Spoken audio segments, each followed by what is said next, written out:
Hello, चला करूयात पालक कोफ्ता करी। 100 ते 150 ग्रॅम मी पालक घेतलेला आहे। स्वच्छ धुवून मी बारीक चिरून घेतलेला आहे।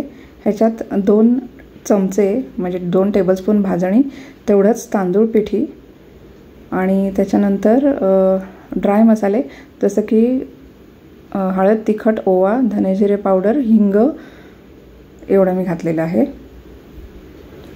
तेल घातलेलं आहे आणि चवीनुसार मीठ हे घातलेलं आहे त्याच्यात। आता हे सगळं मिक्स करायचं आहे आपल्याला।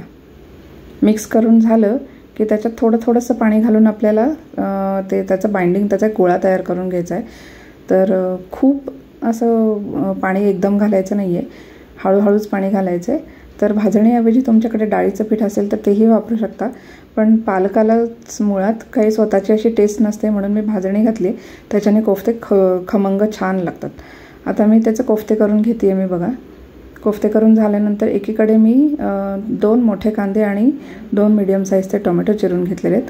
कढईत तेल तापवलं आहे, त्याच्यात ते चिरलेला कांदा टोमॅटो घातलेले, मिक्स करून थोडंसं मीठ घातलेलं आहे आणि अर्धा कप पाणी घालून त्याला झाकण ठेवून मी शिजवलेलं आहे। हे बघा, आता हे शिजवून घ्यायचं आहे आपल्याला ग्रेव्हीसाठी। तर 10-12 मिनटासाठी मी झाकण ठेवलेलं आहे। कढईमध्ये एकीकडे तेल तापत ठेवले, कोफ्ते डीप फ्राय करून घेतलेले आहेत। लो टू मीडियम फ्लेमवरच ते कोफ्ते डीप फ्राय करायचे, हाय फ्लेम ठेवायची नाही आहे, नाहीतर मग ते आतून कच्चे राहतात कोफ्ते। तर गोल्डन ब्राऊन कलरवरती छानपैकी आपले कोफ्ते तळून झाले की आपल्याला कांदा टोमॅटो पण चेक करायचं आहे, तेही शिजलेले गार करायचं आहे पूर्णपणे प्लेटमध्ये काढून। गार झाल्यानंतर ते कांदा टोमॅटो आपल्याला मिक्सरच्या भांड्यात काढायचं वाटण करण्यासाठी। 7 ते 8 लसणीच्या पाकळ्या पण मी सोलून घेतलेल्या आहेत, त्याही घालायच्या आहेत त्याच्यामध्ये।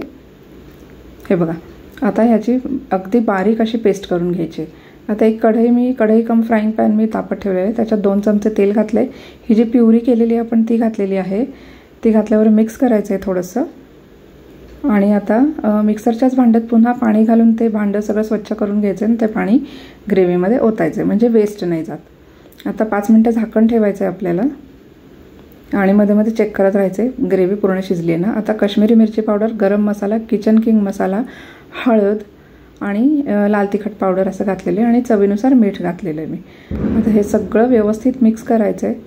पुन्हा एकदा 5-7 मिनटासाठी छान उकळून द्यायचं आहे। नंतर आपल्याला अर्धा चमचा साखर घातलेली आहे मी, टोमॅटोचा आंबटपणा बॅलन्स करण्यासाठी। तुम्हाला साखर नको असेल तर स्किप करू शकता। आणि धने जिरे पावडर घातलेली आहे नंतर मी।